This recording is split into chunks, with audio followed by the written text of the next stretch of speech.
Keeping It Real with Rudi Lickwood, the topical interactive chat show where you may end up being one of the guests, with special guests and you, the audience. Comedy with Rudi Lickwood.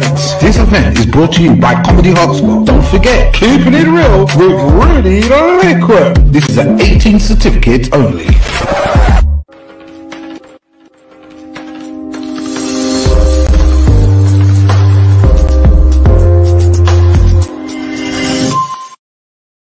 Just give me a little hi. I much appreciate that, and then I'll get the definitely get the show on the way. Do you know what I mean? Definitely get the show on the way. Well, the room's starting to build up nicely. Obviously, it takes its time. That's somebody new in the room. How you doing, Lucas Vez? How you doing, Lucas Vez? It sounds a bit distorted, does it? Thanks for letting me know, Sharon. It sounds a bit distorted. Okay, I'm not sure why that is. But hopefully it will sort itself out as the evening goes along. Good evening, Sharon and Denise. How you doing, Denise? You good? Astrid, my coach, and the R&B crew. They'll be along shortly. Don't worry, they'll be along shortly. So what have I got lined up for you? I've got a bit of a treat for you, actually. I've got a bit of a treat. Do you know what I mean? I'm so glad that my first guest is not the person who's going to sort of like do that to me. Once again, happy birthday going out to Jackie, Miss Jackie Sinclair. I do recall that it's your birthday. Tracy, nice to have you in the room. Good evening. Sounding a bit distorted. I keep hearing that. I'm not sure why. Kaz, do I still sound like a dialect? Evening, all crew. Hope you kickstart to the week was good. Rouge Wagwan. I still sound like a Dalek. Well, let's hope that it does sort itself out. Okay, excellent. That's better. So that means that we can get going. So let me introduce my first guest in my own way. Take a look at him and then tell me what you think.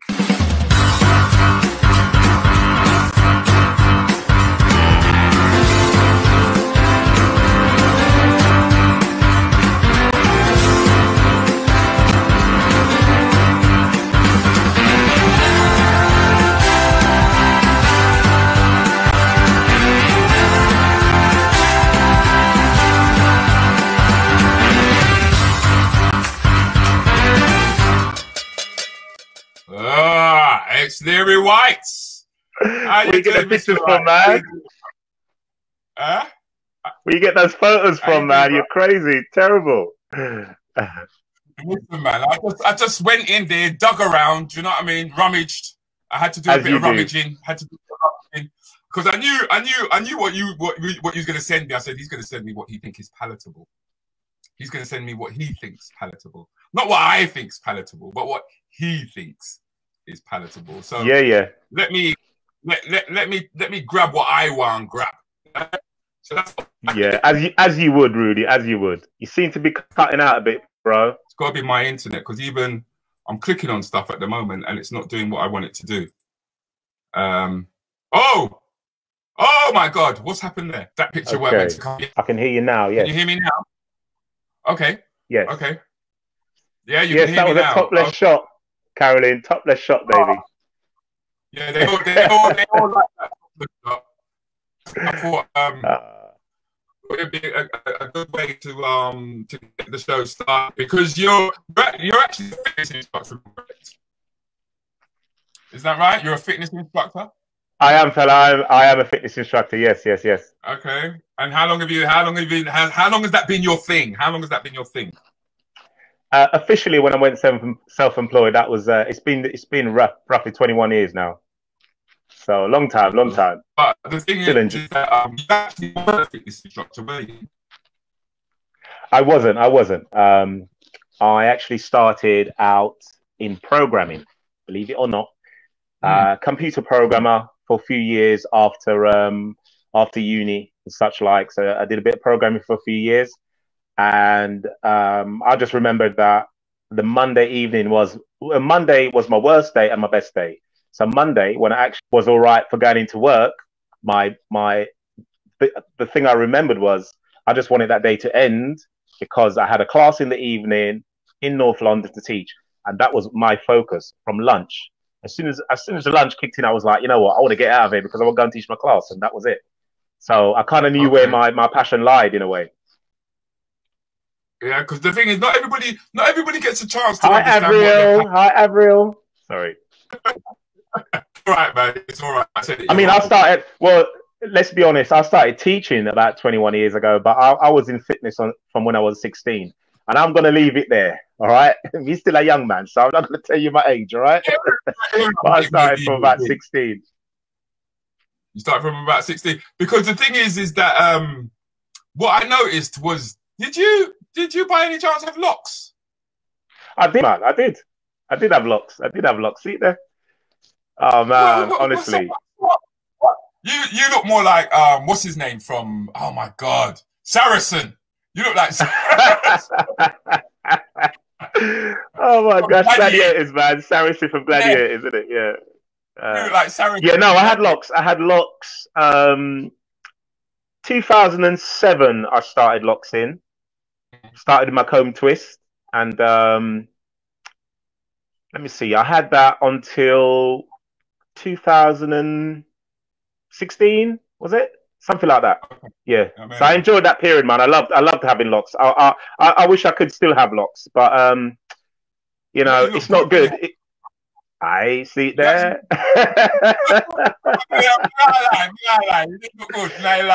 Yeah, no.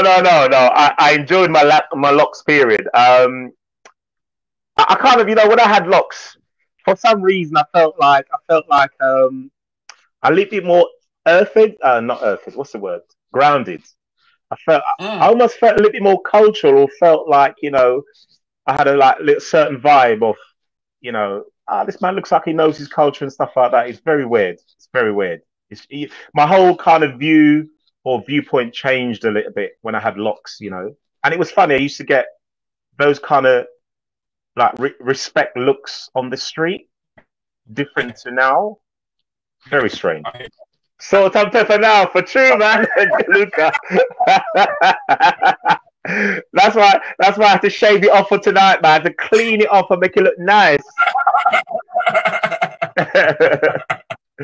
Oh, it's a good thing I got a good head. You got a nice round head straight. Thank you, Carolyn.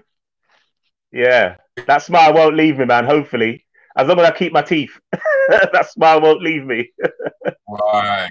I remember doing a gig where everybody in the front row only had one teeth in their mouth. Oh Lord!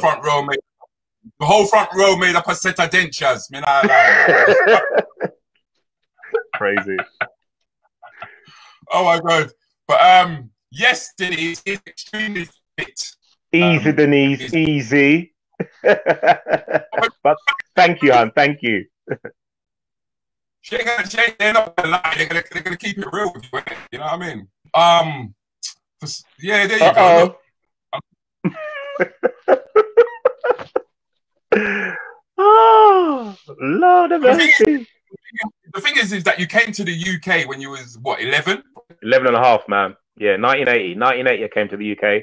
Now I'm giving my age away, innit? I know that they're all sitting there wondering, I wonder if he is, if he's single. No, I'm not, unfortunately, ladies. Sorry. No, I've been nabbed. Have you been nabbed? It's good. It's better when you're nabbed, you know? I think it's better when you're nabbed. Do you know what I mean? And the funny thing about is that when you are actually nabbed, that's when you become more desirable. It might sound a little bit crazy, but it's no, true. Man. I'm desirable all the time. What y'all talk about? You're taken. No, I'm not on the scene. I'm not in the scene no more, man. I've got a lovely lady right now. She, you know, she's lovely. She's beautiful. Good heart in her, you know. Yeah. And who is this? That's my daughter, man. That's my daughter, Leanne. Lovely daughter. Leanne. She's 12 now. Yeah, Leanne. Yeah, she's gorgeous, man. Oh my God. Yeah. A 12-year-old. So that means that you've got to start dealing with the whole her, I guess, now having a real conversation with you. Well, yeah, and those conversations are kind of started, you know. But I'm cool with that. I'm cool. I'm you know, I like to think I'm kind of a very kind of relaxed sort of parent. Although obviously when things need to be said, they're said. But you know, I feel like it's not like in my day when it was like speak when you're spoken to, you know, and me to talk to you or whatever, you know. But for nowadays, I want her to be talking to me rather than be hiding things or any anxieties that she has or anything like that. I want her to be coming forward and kind of feel that there's a safe place in terms of myself to be able to come to me and talk to me, and don't feel that they're going to be, told off. Don't feel that, it's going to be way out heartbolt and all them kind of stuff there. I kind of want her to come and talk to me, because these times are like perilous times, and I think your kids need to be able to come and sit down and have a conversation and listen to them. We never got listened to a lot when we was growing up. There was no conversation. No, man. There weren't. No, there was a backhand or a frying pan or a switch or something like that. But I try not to do that. For me, I tell you what, if I speak to my daughter properly, if there's certain issues going on, and I talk to her right now, and I show her, say, look, you have a responsibility. You can't be doing this. You can't be doing that. You can see my girl start welling up, So it's like when you talk to them properly, it gets through to them more than saying, give them like a beating here or there. Talk to them, and you'll get through. But do you have that daddy voice though? When you have to change up the tone. You just change up the tone, and because it probably goes up. It probably goes up a little bit more stronger, so she understands. The line. Mine actually goes down. I can't hear you properly, but what I tend to do is, it's that quiet thing at the start. I tend to say, look, come, let's have a talk. Okay. And the thing is, that kind of tone lets her know that things ain't hunky-dory, okay. But I also let her know that, the things whatever is going on, this is kind of like a better way to deal with it. Because at least you have a chance to listen to them whilst they're, having a chat with you. It's not like you give them 2 licks and you send them up to your room. What does that prove? Anything. It doesn't do anything for them. They want to understand. Yeah. And the thing is, for me nowadays, the key, that communication is the key. And there's a lot of times when I was growing up where I had to find things out on my own, and I had to sit down and reason with myself and look at certain things and say, no, I'm cool, I'm good, I'm a good human being, I'm this and that, And for me now, I want to change the narrative. I want to say to her, look, I'm here as a sounding board for you. If there's anything you're worried about, if there's anything you're anxious about, come and talk to me. Likewise, if you've done something, I'm not just going to, cuss you off and send you to your room and stuff. I'm going to talk to you, because hopefully talking to you will allow you to start to realize your responsibilities as my child. And, hopefully you start to become a more rounded person, and you start to have your own views and start to think about certain things that way. No, I'm feeling that. I mean, what was it like for you then growing up in Jamaica? Because you spent 11 years in Jamaica. You know what I mean? Yeah, I feel that I'm the person I am because of Jamaica. I didn't, 11 and a half years, some people might say that's not long enough, but that made me who I was in terms of my character. Jamaica was nice, man. Jamaica was nice. It was nice, as you know, back in the day. I'm not Jamaican. I'm not Jamaican. No. What's the island you come from? West Indians are Jamaican. We are. No, I know. I like about you is that you're a real Jamaican. You're not a Jamaican. You're actually a real Jamaican. No, man, a yard man, right here, sir. Yard man. You know what I mean? No, I enjoy Jamaica. Jamaica kind of, it was, them days when I was growing up, it was that creative kind of way. It's like if you wanted to go and play cricket, you didn't have no bat and ball from Argos. You know what I mean? You had to go and string 2 tire together to tie a tube together and make a bat out of coconut tree and all that kind of stuff. So it was like everyone was creative over there, man, in terms of having fun and playing games and stuff like that. Not like now where the PlayStation is just in your hand, and you know what I mean. cutting in and out for some reason, even when I'm trying to respond to some of the comments in here. Having trouble connecting. Check your internet connection. Here we go again. The green and black crew. How many flags? Yeah, there's a lot of Jamaican flags flying around at the moment. Yes. Big up yard people right there. There's a lot of yard flags flying around at the moment. I don't know why. You know how we run things, Rudy. Come on, you know how we run things. You know how we do on the front line. Everyone farming behind us. Right about being on the front line, all the gunshot. You have to. That's why you don't run so fast. How you mean? Man, I have to duck fast and do so. Boom, gone. Not hearing a word of that. Not hearing a word of that, man. UK education and Jamaica education, because when you came over, I'm sure that you were a lot more advanced than we were. Did you hear? You know what was the initial question? The difference between the two? I do find that much more advanced, yeah, until you get to like university stage.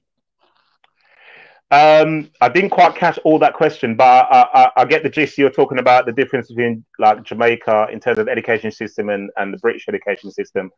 I feel that there's more of a push, certainly broadly, in terms of trying to achieve. Because, you know, English education system, it's free so far as up to college maybe or whatever it is. But Jamaica now, you know, your parents have to pay from day one, you know, so there is always a push for you as the child to achieve and to do well. And, you know, when I came over here, yes, I was doing quite well. As I was saying, quite learned. I was quite learned in maths and English and, you know, that kind of things, even to the extent where my accent wasn't, you could tell it, but it wasn't as strong when I was over here because I used to read a lot when I was in Jamaica. Funny enough, I don't do a lot of that now. I don't do enough of that. I used to read a lot in Jamaica. I was good at maths. So all those base things I was very good at. But yeah, there's definitely an impetus to sort of like achieve, and almost like a competition in Jamaica, you know, to get ahead. Whereas over here, sometimes I feel the kids are kind of, because it's free, they're almost laxed about it. They're like, well, it don't matter. I'm not paying for it. It's cool. I don't have to worry about it. And I think that needs to change. You know, a lot of our kids nowadays, you know, I hear certain kids saying, oh, you know, there's nothing here for us. There's this, there's that. And so they don't go on and strive and do well in school. And I always think to myself, but look, England doesn't have to be your base. The world is your oyster. You can go out there and do things, but you have to have a base education to be able to go out and negotiate and communicate and talk to different people. You have to have that base thing. So get it while it's free and then just use it. You can chip out of here once you've got your education, man. You managed to get your degree and off you went. Do you know what I mean? You made sure that you had a drink or two. You know what I mean? Just to get you.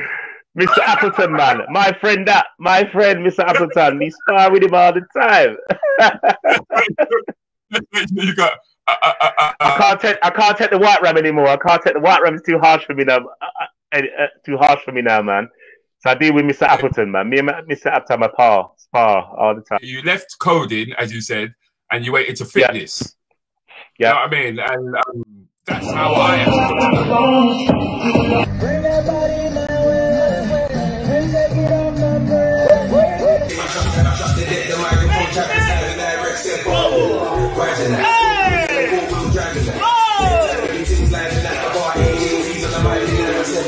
The thing is that you do quite a bit for charity, don't you? You do quite a bit of. I have been involved with some charity events with a couple of companies, and I've also regularly. Oh, this was 2012. This was the BBC Children in Need Zumbathon. This was a wicked night, man. It was fantastic. So all those out there who are watching, who was involved in this, big up yourselves, man. You guys made it a wicked night. But this was 2012. This was BBC Children in Need Zumbathon. Yeah, that was a nice night. So I kicked off doing charity Zumbathons, I believe in 2010. Yeah, that's right. Up on stage with Who's that? I can't remember that one. Oh, That the Arsenal mascot. Gunnosaurus. And that was Tracy, one of the organisers, on stage with me. One of the ones who helped me organise this. It was a brilliant night, man. Brilliant night. But I do Zumbathons.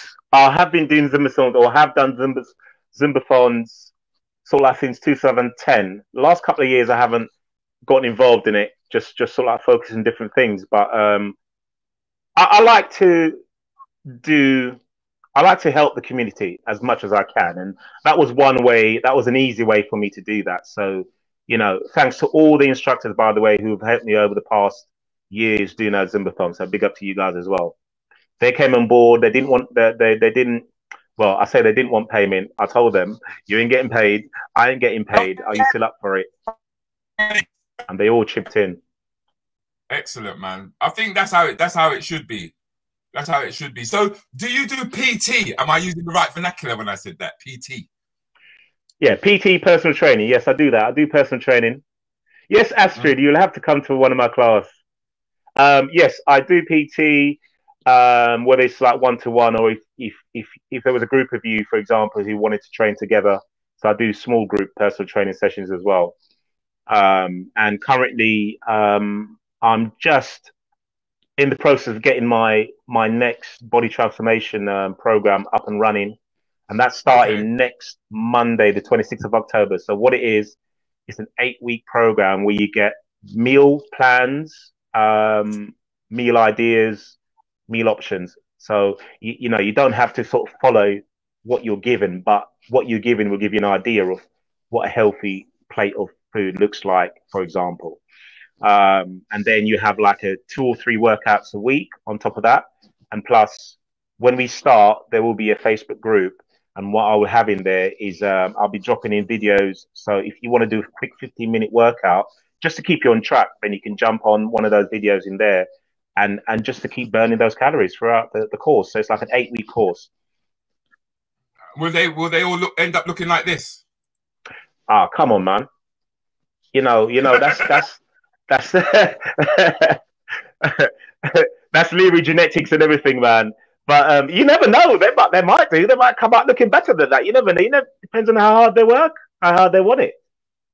But I've had good results in the past running this, so I feel very confident with all the support they'll get, that they'll actually, you know, come out on top, or certainly be looking and feeling better. Hello. Why you put that up for, man? Oh, Lord. Oh, man. Okay, yeah, I did send that to you. Okay, so that was like my modelling days. My little furore into, I don't know, little moment in time when I did a little bit of modelling, sort of like, if I can say the term urban modelling, which basically meant you was in the club, they had a fashion show in the middle of the dance. And I was in that fashion show. Yeah, but you mentioned fashion, man. Mm-hmm. And I've looked at your fashion sense, and I do question it. I do. What's wrong with that? That's a perfect vampire. I do. So the previous one, Wicked Vampire. This one, Captain America. Come on. Yeah. You gotta have fun, man. You gotta have fun with it, right? There you go. Halloween. That was a Halloween Zumbathon I did. Okay. Look how good I look, eh? Look at that. Pretty. Oh my God. Yeah. No, I like to kind of just have some fun with the fitness when I can and stuff, you know. So, you know, that's what life is about. You can't be too serious about life. You just have some fun with it.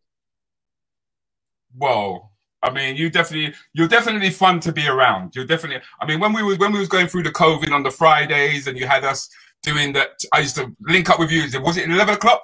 11 o'clock? Yeah, before, previously it was 11 o'clock. Now it's 12 o'clock every Friday. But yeah, 11 o'clock when I had you on, Rudy. Yeah. He got to get cramp, you know, cramp and stitch. I caught cramp and I caught stitch, right? Just following his routines. because he works you out. I bet you, he works you out. So that means that. Well, look, I can't help it if you're out of condition, Rudy. I can't help it, man. But follow my thing, innit? I told you already. Follow my thing, and you'll get there, man. You be looking peng, as the young ones would say. You'll be looking peng, dread. Follow your thing, yeah. Just follow your thing. Oh yeah. That's my weekend thing. I have my weekly thing and I have my weekend thing. Are there any other classes that you run online? I currently run a few classes online. You'd have to go to the website and just look at the timetable. So the website is on it's scrolling at the bottom there. So it's www.movebefit.com. So that's the website. Just go in there and just have a little look around. But yeah, I'm doing online classes at the moment. But what I am going to be focusing on, obviously, like I said, from next Monday, is doing that 8-week body transformation thing. And if you want to get on board with that, just link me up. Oh, thank you, Susie. Lovely. That's one of my live classes that I do in Walthamstow. Okay. That lady, Susie, comes to my Zumba session in the morning. We have fun on a Monday morning. But yeah, if you want to link me up with the body transformation or anything else, just find me on Facebook. Find my page, Move Be Fit page on Facebook, and send me a little message. Yeah, that's what. Send him a little message. As if you want your body transformation, there's the man. Yeah, if you want abs like those, hook me up. Well, yeah. I'll send you to a surgeon. I'll send you to a surgeon for some lipo. No. But for me, that was back in them days. I'm not saying that I haven't got any abs, but I don't know if I got a 6-pack now. Certainly got a 4-pack in the fridge. You got what? No, but bruv, it's been talking to you. I'm not gonna lie. With you talking to you, and every time I get your comments and they come through, do you know what I mean? They're always positive. You know what I mean? They always get us to think. Sometimes you even get us to think a totally different way, which is great because you don't have to agree all the time on everything. Do you know what I mean? Which I think no. You just have. Everyone has their own little opinions, etc. But what it is about coming together and actually discussing those and getting to a point where you're moving along, together. Yeah. So what I would encourage anybody to do if they feel about, body transformation. As he said, he's got some courses lined up, yeah, which is hopefully going to start next week Monday, if I'm correct. Next week Monday. I call that one the X-Muscle Bus Challenge. X-Muscle Bus. So if you want to look good for the turkey, sign up to that program. I'm sure they will. So is there anything you like to say before you go? You know what? I just want to say thank you very much for giving me this opportunity, man. It was really nice that you feel that.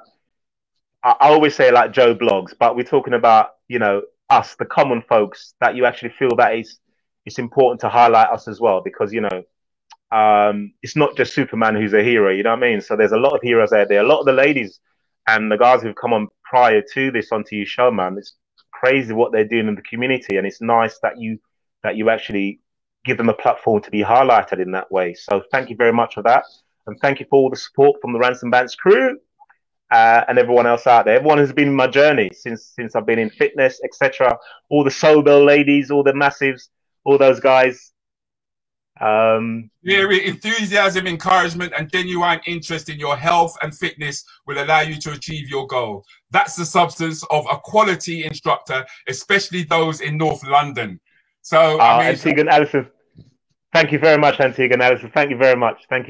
Yeah, I appreciate that. I really do appreciate that. I forgot to actually mention that you're actually based in Tottenham. Is that right? I'm in North London. Yeah, I'm sort of between Islington, Tottenham, Walthamstow, those kind of areas. So I'm in and around there. So just get in touch. I'll let you know what's going on. And I'm hoping that if we ever get back to normal, I can do another one of my events, my Bust to Move event, which is like a dance fitness event. Thank you, Judy. Thank you very much. But yeah. So talk to me. Anything fitness, talk to me. I'm here. All right? Okay. Well, thank you for your time, Leary. Well, that was Leary, ladies and gentlemen. As promised, he's part of the Rants and Bants crew now. He's in there. He's in there. He's available to all of us if we need any sort of help when it comes to fitness and health. And what I really enjoy about Leary is just vibe. Especially my wife, Jenny. She gravitates more to this sort of thing. Bring that body my way. Bring that get on my brain.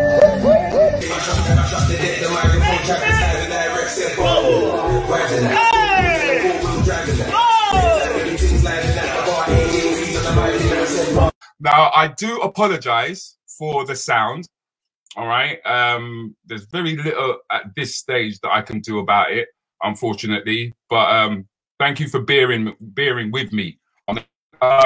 So it's time for us to move on, and it's time for me to bring on my next guest, ladies and gentlemen. He's an unsung hero as far as I'm concerned on the comedy circuit. All right, he's not a Slim, he's not Curtis, all right, but within his own right, he is an exceptionally talented individual. So let me introduce you to him.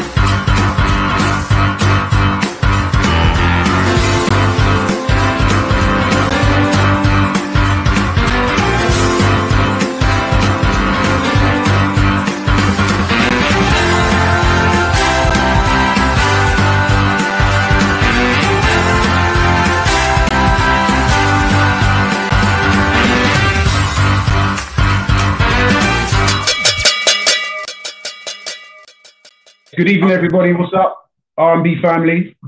Boy, there were some pictures there. Some of those pictures are from like my first 10, 12 gigs. You know, that's how old they are. So, yeah, man, flashbacks, man, flashbacks. Let's start with the biggest flashback. I mean, when you told me that you went to Kojo's Funhouse, right? Kojo is Kojo Amin actually got the golden buzzer on Britain's Got Talent. That's right. And went through to the final. So the first time I went to Kojo's Comedy Funhouse, for those of you that don't know, it was probably the closest thing we've had to Def Comedy Jam. The crowd were off the chart. They were lively. And the first time I went down there, I walked in the room and Richard Blackwood is on stage, destroying it. I mean, he is rinsing the room. And I'm on after him. I'm the open mic after him. So I'm standing there. I got so nervous, I walked out. I just left. I was like, I can't do this. I'm scared. And I walked out the venue. And I didn't call Kojo for 2 months. I called Kojo 2 months later. And I was like, listen, Kojo, my name's Jason Patterson. And before I could explain, he was like, yeah, I remember you, man. You walked out on the gig. And I was like, Kojo, I got nervous. And Kojo was like, listen, Jay, you saw Richard Blackwood and you're expecting to be that. You know, you're a new comedian. You just do your own thing, man. It's fine. Come back down. We'll go again, man. But don't get too nervous. He said, once upon a time, Richard was like you. You know what I mean? Watching a headliner killing it, and you've got to follow that. So much love to Kojo, man. Very supportive, not just of me, but a lot of new comics that came up around the same time. Good evening, Sharon. Sharon Spice Gibson. I like that name, man. Spice Gibson. Good evening. It's a wicked name. It's a wicked name, man. Good evening. And I want to see some more Bayesian flags along there. Well, hello, Jamaicans. I want to say that. I love all Jamaicans. All you West Indians are cool. But my dad is St. Vincent. My dad is St. Vincent. My mum is Barbados. So I'm repping for those two. Never mind them fake guys that are out there. Go back to where they come from, and they always have to end up going back into their house. I'm going to stay out of that war. I'm staying out of that war, man, because we're outnumbered. Go back to their house. They're pioneer. They're pioneer, man. They're pioneer. That's what they're pioneer. Tell them how long you've been in the game. How long I've been doing how long? Yeah. Okay. Yeah. I've been doing comedy for about 12 years. From open mic to full-time professional for about 12 years now. And yeah, as you know yourself, Rudi, it's a hard road, man. Because you see, the thing is, my biggest fear in comedy came through on my first ever gig. I was telling my cousin, I don't want to be heckled. If I get heckled, I'm going to fall to pieces. I went down to Quincy's Comedy Lounge in Stratford for my first ever gig. And black audiences are hard, man. Black people, you need to give a new comic a chance, yeah?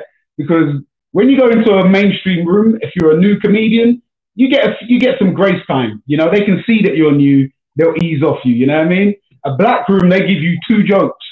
And if the second joke ain't hitting, it's like, boy, come off, man. Come off, blood. What you do? So, yeah, I got heckled after 2 jokes. And I managed to put the heckler down. And that was the first laugh I got. And then the ball started to roll from there. Okay. It's not an easy game. It's not an easy game. And when you try to explain that to people, a lot of them don't understand. I mean, how do you feel when someone always comes up to you and goes, "What do you do? What do you do?" And you tell them that you're a comedian. And then what do they ask you directly after you tell them you're a comedian? What do they normally say? Tell us a joke.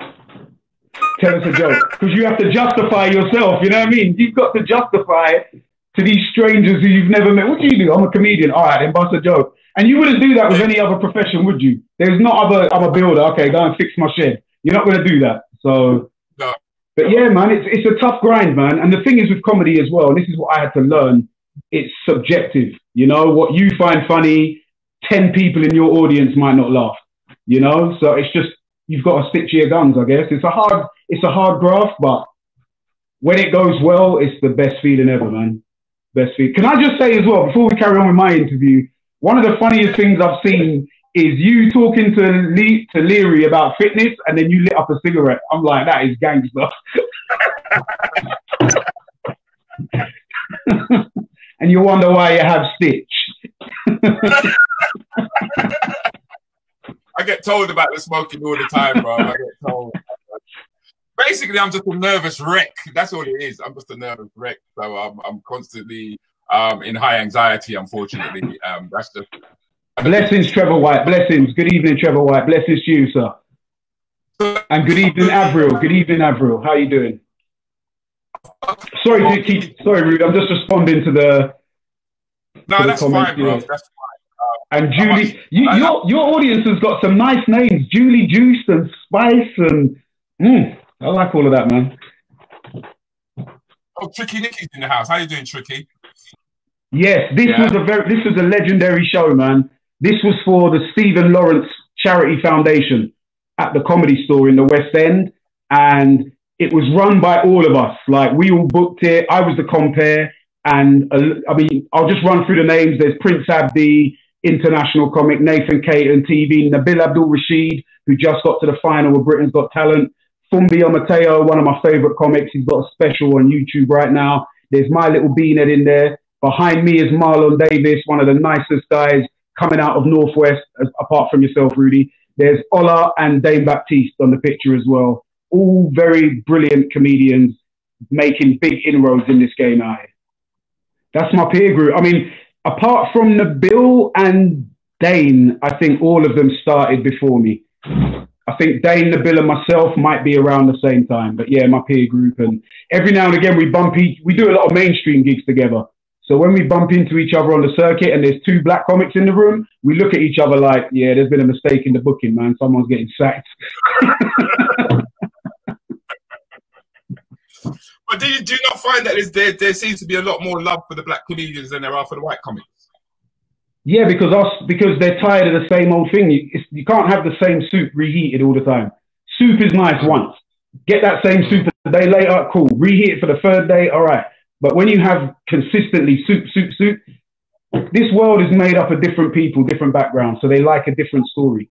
I got told when I was doing a gig in Crouch End, which is a very middle-class area, I had this white lady come up to me and she just said to me, it's so nice to have a different perspective, you know? And I think that's the good thing about comedy. There's so many varieties. You want to hear the male perspective, the female perspective, middle class, working class, black, white, straight, whatever.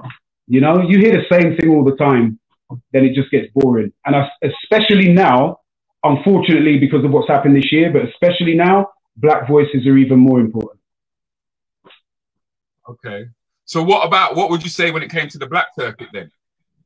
Because you don't serve up the same soup. How did you find that? It was an adjustment, but the one thing, and this is for me, this is what I've noticed about black audiences. If it's funny, they'll go with you. Talk about whatever you want, but just make it funny.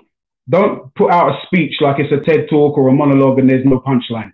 So I can talk, as long as I'm funny, especially black audiences will go with me. It doesn't matter the subject, whether I'm talking about black issues or just life issues.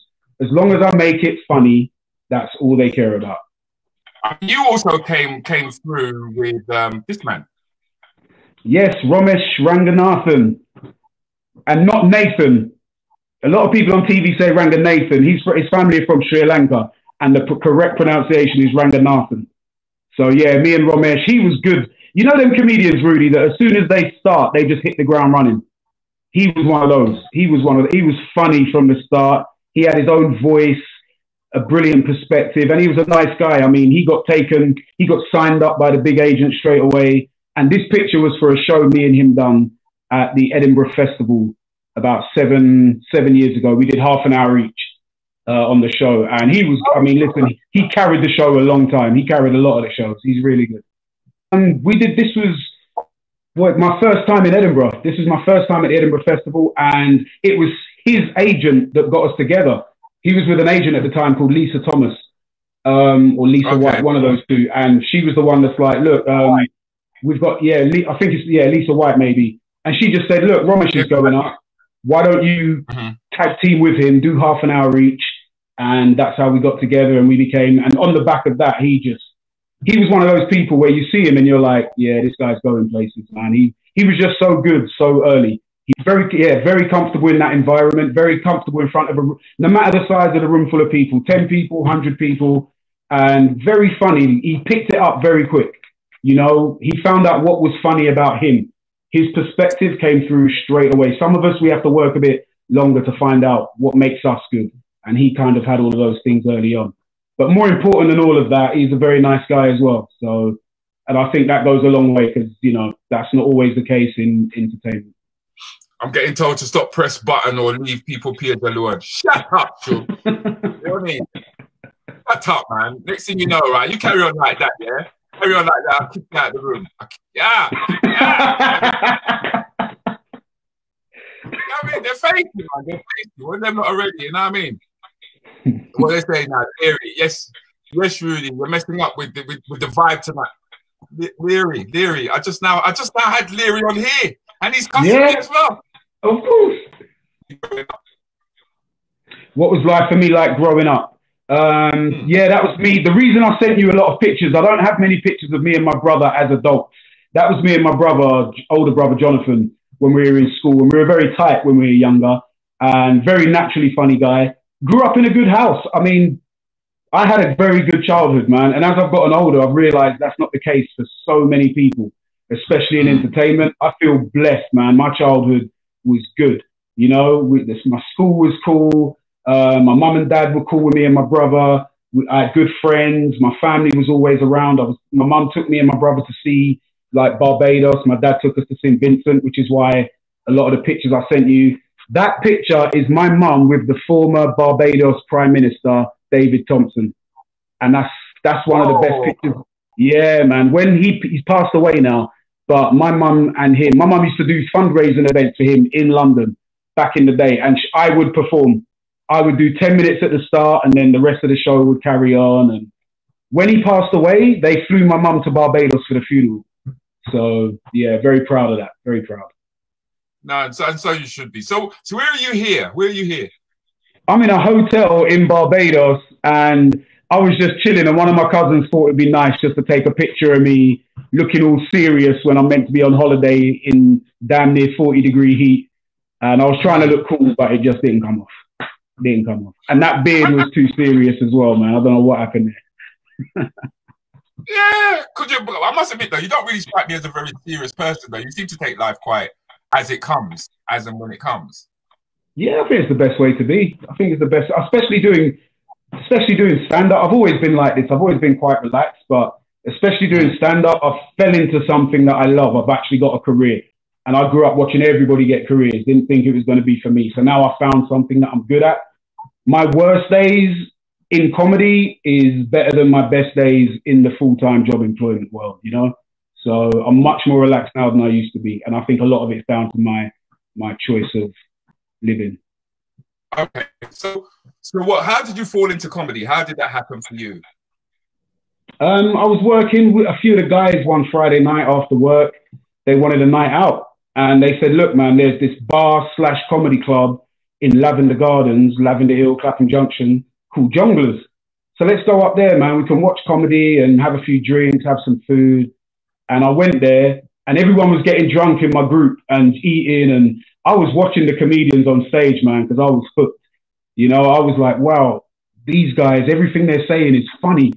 And I was watching the rhythm of what they say and how they talk about stuff. And yeah, I couldn't stop, man. I left that comedy club sober because I was just watching the comedians and I'm like, I need to try this. This is the best thing I have ever seen. I grew up watching Richard Pryor and Eddie Murphy. I never wanted to do comedy. The first time I set foot in a comedy club, first time I went in the comedy club, it was like, what is this world, man? What is this world? You know, where has this been? You did the open spots and everything, yeah? But it wasn't too long before you were on quite big stages. I mean, you told me you did Choice FM? Yeah, I did Choice FM. I think within the first 6 months to a year, I'd done Choice Comedy Club. Julie Juice, what's up? Thank you very much. Family's all we got, man. Till the day we die, family's all we got. So thank you, Julie Juice. Yeah, Choice Comedy Club came through quick, but they were pushing new comics. I mean, I was only doing 5 minutes at the time. So I'd get on stage and they were booking me to do 5 minutes and they paid me. And I was like, what are you giving me this money for? I'm like, am I supposed to hold this for someone? You know what I mean? Is this for me? Like, we paying me money. I just did 5 minutes of some, but no, it was, I went from, my first gig was in front of 15 people. By the time I'd done 7, 8, 9 shows, I was doing 200, 300 people. Like when you remember Choice FM when it used to be down by the Embankment, Temple Bar. Yes, I do. And it was packed. It was packed. And I remember going on there and it was hard. I didn't smash it, but it was like, okay, this is what it's like. This is a level up. And it was the best thing that happened to me because then you grow up very quick. You know, it's like, okay, this is the level I need to aim for. It's good to see the benchmark, you know, it's good to see the bar. So yeah, man, 5 minutes in front of 300. And do you know what the funny thing is, Rude? When I crossed over to the mainstream, right? I just done Choice FM, 300 people. I crossed over to the mainstream. There was 15 people in the room above a pub. And the compare was like, oh, we've got a lot of people in tonight, Jay. I'm like, what?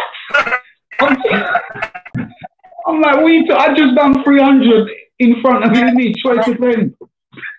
They don't get black comedy at all. They don't get black comedy at all. They don't get it. Our events are huge.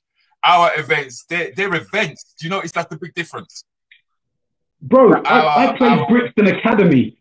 Like, I went to Brixton Academy to do a 5 minute spot. I mean, can you believe that? Brixton, I used to go there for concerts when I was younger. I remember this promoter booked me. He said, Jay, I want you to come do 5, 10 minutes at my gig. I'll give you 40, 50 quid, whatever, blah, blah, blah. The guy sent me the address. It was the O2 Academy. And I'm an open spot. I'm like, what is this? It's like, wow. So yeah, man, the black circuit's different. You know what I mean? It's because there's so few of them, people tend to, when they come out, people flood them, boy. And it's the best start for a comedian. I'll tell you that now, the best start. You can get on stage in front of nearly 1,000. You can get on stage in front of nearly 1,000 black people and you can make some of them laugh. Because as I told you yesterday, black audiences don't get drunk till the after party. Mainstream audiences will turn up doing shots in the queue. You know what I mean? Black crowds they're sober. So it's like, right, come, make we laugh. And if you could, and that's what my mum told me, you make black people laugh, you're going to have a career. It's really breaking up now, Rude. It's really breaking up. You know what, Rude? You should put your questions in the comments. Put your questions to me in the comments. You know what? I've been advised to do that. You know what I mean? But okay, right. This particular show, I think, is this Marlon Davis's show, or was this your? Yeah. I think this was Marlon Davis. Yeah, Marlon Davis. That was at that. Is that Harrow? It was in Harrow, somewhere in Harrow.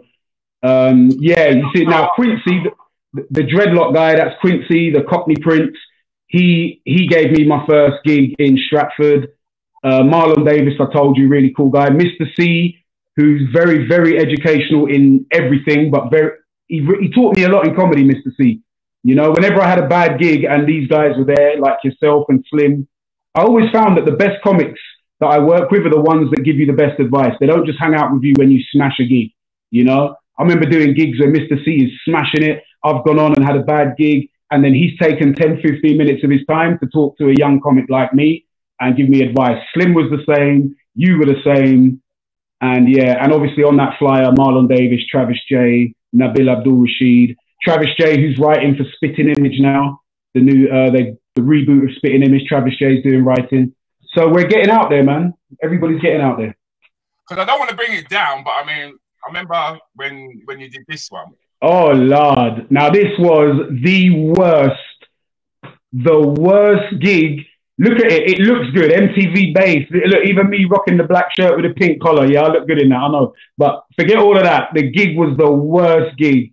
I died so bad that night. I nearly quit. I nearly gave up stand-up. I didn't do well at all. And you came up to me. You messaged me the next day. And you were like, keep it up, Jay. The future's bright. The future's Jason Patterson. I remember it. You wrote that on my Facebook wall, man. And that meant a lot because the morning after this show, it was my first TV spot and I died, which is comedy talk for a bad gig. It wasn't great at all. And there were loads. It was for TV, my first TV spot, and I struggled. And I seriously, Rude, I nearly quit. That week I thought about, you know what, this isn't for me. I can tell you this was my first Edinburgh show, the Edinburgh Comedy Festival. I think it was 2016. Or 2017, something like that. I did a show about my family. It's all about the Pattersons. And I thought the background was actually quite dope. Because if you look at the background, it's half suburban house, half council estate. And that's how I grew up. So I grew up in a house. Then when my parents divorced, I moved to a council estate. So I said to everybody that I was the opposite of Fresh Prince. Because he went from the ghetto to a nice house. I went from a nice house and I came down into the council estate. But yeah, that's my first solo show. And it was good. It was good. I was proud, man. My first hour, you know, it's a proud moment. It's like your first album, you know, you never forget it. Really distorted, Rude. I'm trying to pick up what you're saying so I can answer, but it's very, in the meantime, Antiguan Alison, Mr. C is a true gent. You're absolutely right, man. Really, really good guy. Nice guy and very good in terms of teaching you your craft. Thank you very much, Claire. Thank you, Claire. Thank you. Trust me, there's been some audiences where I came close, but thank you. No. I'm not hearing a word. I'm not getting a word of that, Rudy. Yeah, type it in the comments, man. Type it in the comments. I'll get there. But you know what, Claire? I think it was a lesson in life, Claire. You know, you don't get anywhere if you quit. Sometimes you got to tough it out. And if you want it bad enough, you stay with it, right? So I really wanted it. And that's what someone said to me. It's like, if you fall down straight away, how bad did you want this comedy thing, man? And I've had many more nights like that as well. So, and I'm still here. Right. The pace of a 5-minute show and an hour show. Yes, bro, I found out with an hour, I can take my time. When you got a 5-minute show, I've got to be funny the minute I touch the microphone. What's up, everyone? I'm funny. With a 1-hour show, I can just pace myself, you know? But yeah, it was a good learning curve, man. An hour is a long time. When it's going well, an hour flies past. When you've got 10 people in and they're not really warmed up, it can be a long time. But you earn your stripes, man. You know, you earn your stripes. There's levels to this, and I'm slowly but surely getting through all the levels. And yeah, doing that 1-hour show was a great learning curve. I got a lot of work on the back of it. I've managed to get into a lot of comedy clubs around the country. So, you know, it's all part of the journey, man. I'm glad I've done it.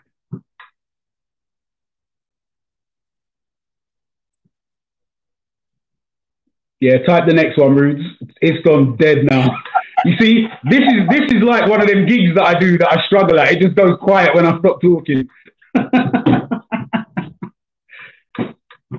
Okay, the Edinburgh experience and the critiques. I want to, just so your audience can understand, the comedy circuit, the comedy clubs around the country, you can go, do 20 minutes, tell jokes. As long as you're funny, cool.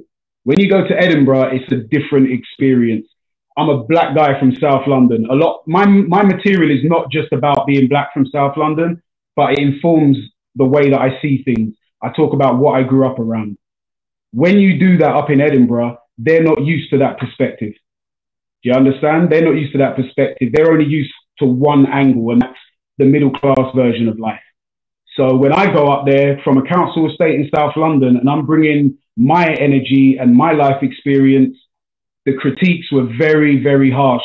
Not just me, Marlon Davis, a lot of black comedians, we get called lazy for doing West Indian accents on stage. Because if I'm doing my dad's accent or my mum's not from St. John's Wood. You know, she's from Barbados. My dad's from St. Vincent. They don't sound like me. They're not English. So you put on an accent to bring the character to life. You do that in Edinburgh, you get dissed. You know what I mean? They call you lazy and, oh, we've heard it all before. Yeah, if my mum or my dad was from Wales or they were from Ireland and I did that kind of material and I did that accent, it would just be, oh, what wonderful stories. So very classist, bordering racist. Some of the critiques, the audiences are fine. I want to make that clear. Audiences are cool. But the critical side is, you can find me not funny. I can deal with that. But don't call me lazy for doing my dad's voice the way my dad sounds. Antiguan, Alison, I'm trying, man. I'm trying to pick up little nuggets of what Rudi's saying so I can jump in. But yeah, man, I'm trying, boy. I'm really trying. It's cool. But yeah, I can, if they come in the comments, then I think that'll be easier. But I know you're having a bad night with the connection, Rude, but it's still good, man. It's still good. As long as I can communicate and answer your questions, we're good. Yeah, can you hear me at the moment? I can hear you now. Okay. Okay. All I can do, ladies and gentlemen, is apologise for the thing. Let me just throw this out there. Yeah, thank you for having me on the show, Rudi. I really enjoyed it. It's a shame about the connection because I felt we could have had a bit more of a chat, but totally understand. It's been cool. Very nice to meet Leary, Wright, and to everyone who's mentioned and been talking to me through the comments. Thank you very much. I'm on stage. I'm back on stage. I'm back gigging. If you're out and about this weekend, on Friday night, I'm at the Woodville Theatre in Gravesend, and I'm also in East London at Backyard Comedy Club Friday, so it's a double. And then on Saturday, I'm up in Birmingham doing the Glee Club. So if anyone of your audience is in any of those areas, feel free to come on down and catch some joke. And yeah, thank you again, Rudi. No worries, bro. No worries. I can only apologise for the sound. Try and stay to the end of the show, and you'll be able to hear. You'll be able to hear a couple of lines of Jason's. Okay. Thank you very much. Good night.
In the room, stay away from drugs, yeah? This is real talk, yeah? Don't get into all this weed and all this nonsense you might see some of the elders doing. Okay, don't do nothing for you, okay?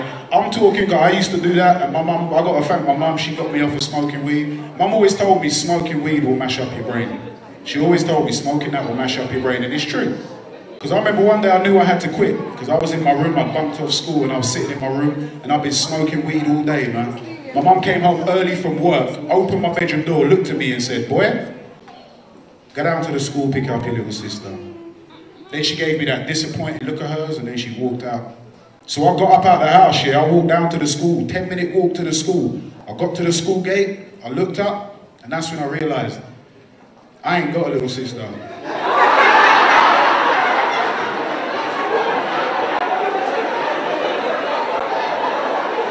What kind of parent would send their kid down to a school on a Saturday? Yeah, I remember I went back home, opened my front door, my mum was standing there. I told you drugs will mess up your brain. Some things I've learned, man. This is something I've learned as well about relationships. In a relationship, ladies, is it a good thing for your partner to give you space every now and again? Ladies, is that a good thing? Yes. I always thought that was a great thing, right? My ex-girlfriend didn't. She wanted to do everything together. One night she wanted me to go out with her and her workmates, and I weren't feeling it. So I said, babe, go out, enjoy yourself. She got pissed off. Why didn't want to come out with me and my friends, eh? I'm like, babe, I'm just giving you your space, you know, do your own thing. Well, what happens if a guy chats me up looking for sex? Well, you tell him the same thing you tell me. You're not in the fucking mood.